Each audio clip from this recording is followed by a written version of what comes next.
Hi, it's Katrina. Number 10. Ghosts underground. The Grand Canyon is full of caves. Thousands of feet below the rim of the canyon are the Grand Canyon Caverns. Legend says that this collection of creepy subterranean passages and chambers are teeming with ghosts. At least 8 people have died within these caverns over the last half-century. There have also been unexplained paranormal sightings and strange activities witnessed by employees and guests. One particular man has been seen multiple times and is said to be the ghost of Walter Peck. He is usually seen around the elevator shaft, both at the top and the bottom. The son of the former owner supposedly hung himself at the top of the mines, and a tour guide also lost his life right at the entrance. Native Americans also once used the caverns as a burial site. It was filled with the bones of the dead, and these days people report hearing whispers and murmurs of spirits in the caverns as they travel through in the dark. Some overnight guests in the cavern have even claimed to see the shadows of dancing Native Americans against the rock walls and to hear distant chanting. Just a few years ago, to see how many ghosts are really down in these caves, business manager Mike Cadletts hired the Orange County Ghosts and Legends Paranormal team to investigate. The ghost hunters brought in special equipment to see if they could capture evidence of ghostly activity. Apparently, one of them got some rocks thrown at him. Number 9. The Giants of the Canyon. There is supposedly an underground city hiding beneath the Grand Canyon that was once home to giants. There was an article published on April 5, 1909 in the Arizona Gazette. The article explained that a man by the name of Kincaid came across an entrance into a subterranean world while he was boating in the Grand Canyon. The discovery was so unbelievable that allegedly the Smithsonian Institution even helped fund his excavations. Researchers discovered an entire city accessible only by a single tunnel, and it went over 4,000 feet underground. What was really bizarre was that the entrance to the tunnel was halfway up the canyon wall, nearly impossible to get to and really easy to miss. Inside the supposed lost city, there were hieroglyphic characters on the walls that the researchers took for ancient Egyptian. They discovered mummified bodies of giants wrapped in dark linens and countless artifacts. Unfortunately for all of us, none of the researchers took any pictures, and none of the artifacts are still around. The Smithsonian Institution denies any such place exists, and nobody has any clue if it's actually there, since nobody knows where to look for it. Number 8. UFOs over the canyon. On June 27, 2020, something strange was seen hovering over the southern rim of the Grand Canyon. According to professionals, it's not even that out of the ordinary. The Grand Canyon is a UFO hotspot, with a staggering number of UFO sightings every year. What made this particular sighting different was that it was filmed, and there is no disputing the raw footage and what was captured in it.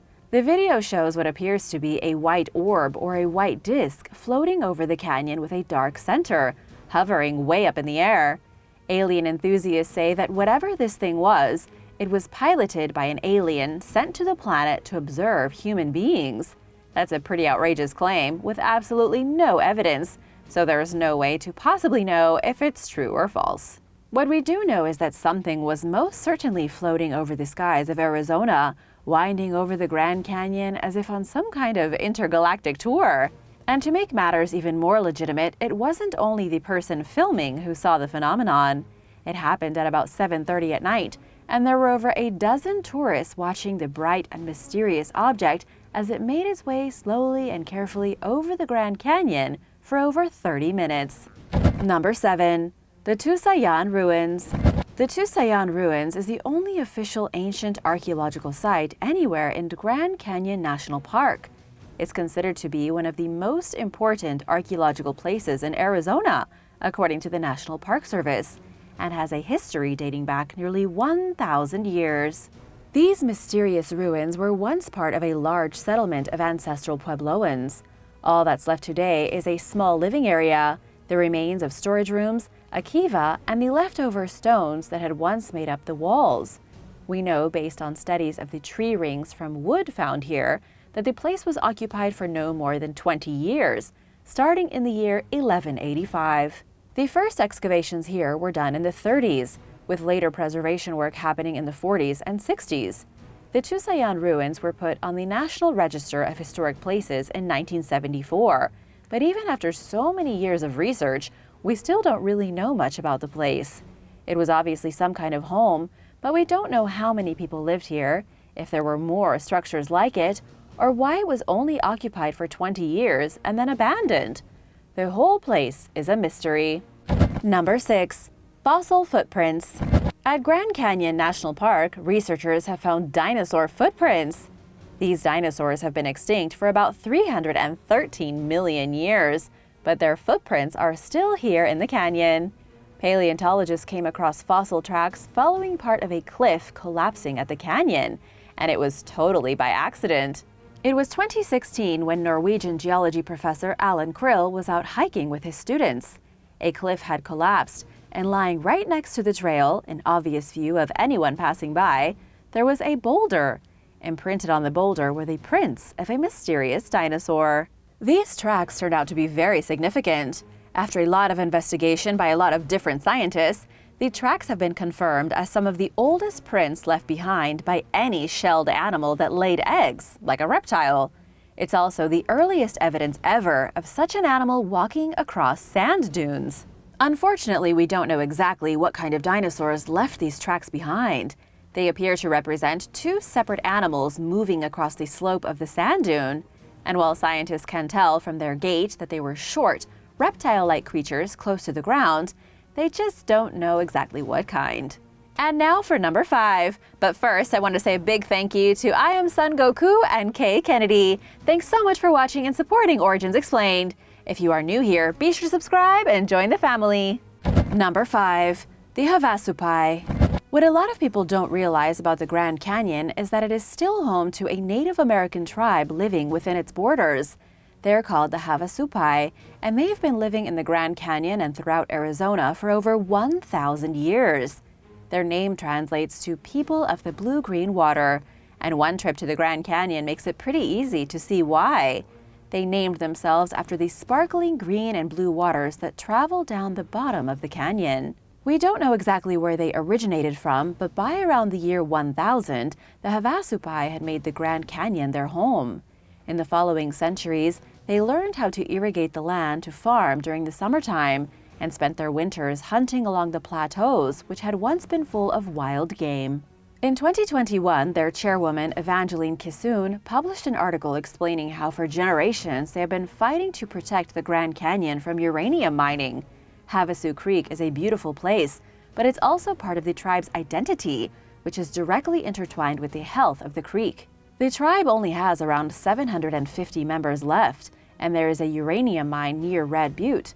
This mountain is sacred to the tribe and is the home of the Havasupai tribe creation story. In the 1870s, Europeans flooded the Arizona Territory, and the U.S. government began forcing tribes, including the Havasupai, to small reservations. In this case, the tribe was restricted to live on just 518 acres in Havasu Canyon. Then, when the Grand Canyon was turned into a national park in 1919, the tribe was pushed to the brink. For years, the tribe lobbied the U.S. government to return some of their ancestral lands. And in 1975, President Gerald Ford returned almost 190,000 acres to them, adding to the reservation.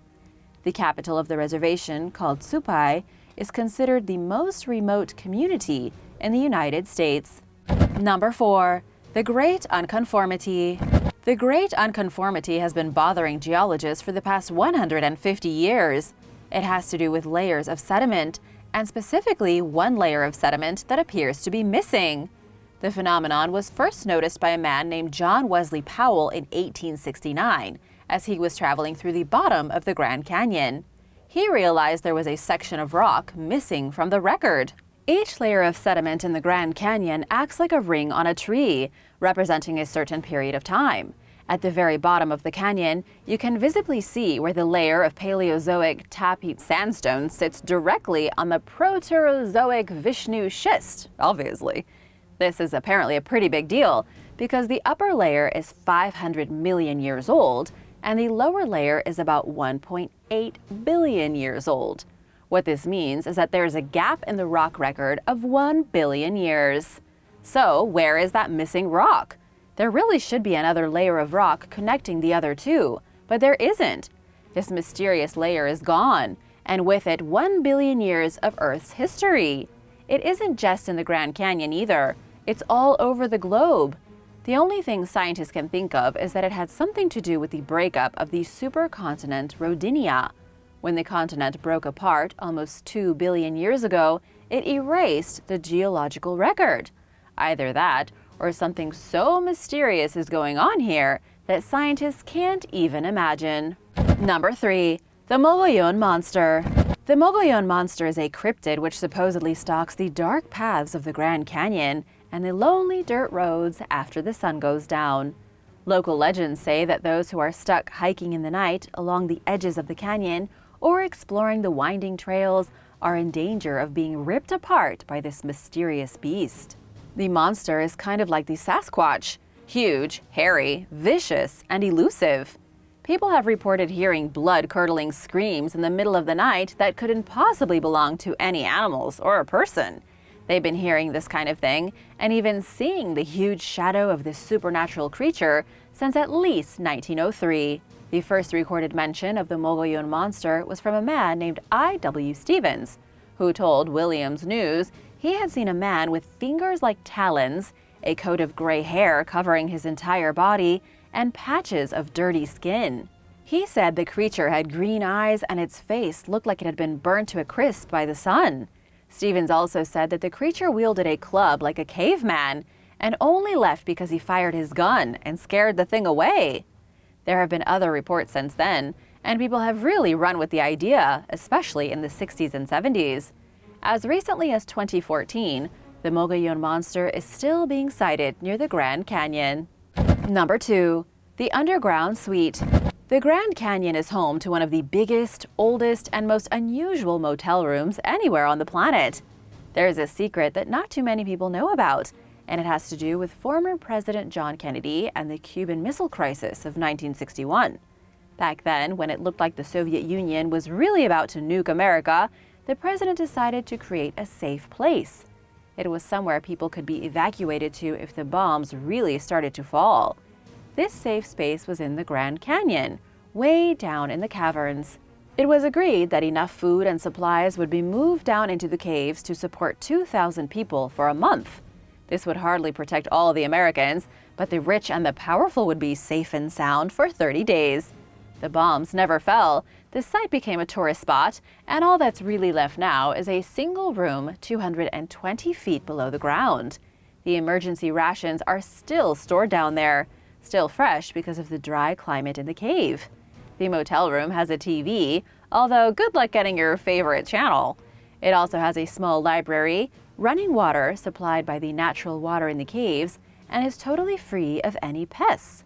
You can spend the night there, although you might want to keep in mind the room is 65 million years old and will cost you over $1,000 a night. Number 1. The Forbidden Zone. If you were to go on Google Maps right now and start zooming in on random places in the Grand Canyon, you might be in for a surprise. The peaks and summits throughout the Grand Canyon have names like you wouldn't expect. There are geological formations with names like Osiris, Shiva Temple, and Horus Temple. There are places called Haunted Canyon and Trinity Creek and the Tower of Ra. It's a lot of stuff named after deities and legendary figures from Egypt and India. But where did these strange names come from? It's totally bizarre, and researchers believe it probably happened even before the 1909 article discussing the secret underground city of giants. Most of these monuments and geological features were probably named during the first government-funded passage through the Grand Canyon in 1869. This was the Powell Geographic Expedition, led by General John Wesley Powell. Powell was the very first director of the Smithsonian Bureau of Ethnology and was even one of the founding members of the National Geographic Society. This was the guy who gave the formations their names, but nobody has any idea why. Was he inspired by something he had read in a book? By his own fascination for the histories of India and Egypt? Or was he in on something bigger? Was Powell aware of some kind of cultural influence the Egyptians may have had on an ancient society in the Grand Canyon? Unfortunately, we just don't know the truth. And we'll probably never know, especially considering many of these places are hidden inside the official Forbidden Zone, a place within the Grand Canyon National Park where normal citizens aren't allowed to go. Thanks for watching! What kind of secrets do you think are being kept in the Grand Canyon? Let me know in the comments below, and be sure to subscribe if you haven't already. See you soon! Bye!